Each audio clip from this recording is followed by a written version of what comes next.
Hello everyone. So ఇది మా అమ్మమ్మ వాళ్ళ ఊర్లో ఉన్న గడి అనమాట. సో తలుపులు చూసిరు కదా ఎంత రాయల్గా ఉన్నాయో, చాలా స్ట్రాంగ్గా ఉంటాయి. ఈ గడిలో అప్పట్లో దొరలు దొరసాన్లు ఉండేటోళ్ళు. ఇప్పుడు కూడా వాళ్ళ సంతానమే ఉంటుంది. ఇది పశువుల కొట్టం, ఇది ఎంట్రెన్స్ అనమాట. ఇట్లుంది. సో లోపలికి వెళ్ళిన తర్వాత ఇది ప్రస్తుతం వాళ్ళ జనరేషన్స్ ఉండే ఇల్లు అనమాట. సో మండువా ఇల్లు లాగా ఉండే లోపలికి వెళ్ళిన తర్వాత దొరసాని యొక్క సంతానం ఫొటోస్ అన్నీ ఉండే అన్నట్టు.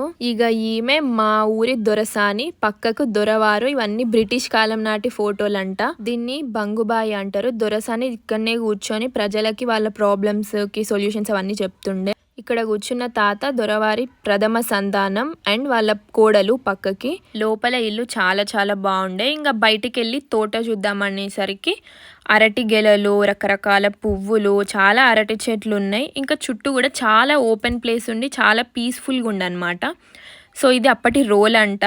సో ఇట్లా బయట కూడా అట్మాస్ఫియర్ అంతా చాలా రాయల్గా అనిపించింది. నాకే అనిపించింది, అందరికి అనిపిస్తుందో నాకు తెలియదు.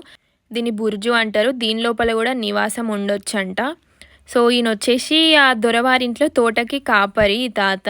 సో ఆయన నాకు హాయ్ చెప్పంటే హాయ్ చెప్తున్నాడు. ఒకప్పుడు దొరవారికి చాలా పాడి పశువుల సంపద ఉంటుండే, కానీ ఇప్పుడు లేవంట. ఇవే ఉండే చాలా కొన్ని. పక్కకు ఒక బిల్డింగ్ ఉండే, వాళ్ళ ఫ్యామిలీ మెంబర్స్ ఇండియా వచ్చినప్పుడు ఉండడానికి. అండ్ గడిలో ఎప్పుడు నిప్పు వెలుగుతూనే ఉండనంట. సో వాళ్ళు అప్పటి ట్రెడిషన్ ఇప్పుడు కూడా ఫాలో అవుతున్నందుకు చాలా హ్యాపీగా ఉంది నాకు. అండ్ పక్కకి ఇట్లా అరుగు ఉంటుండే, పక్కకి మైసమ్మ తల్లి ఉంటుంది. ఆమెనే గడిల మైసమ్మ అంటారు. Thank you for watching.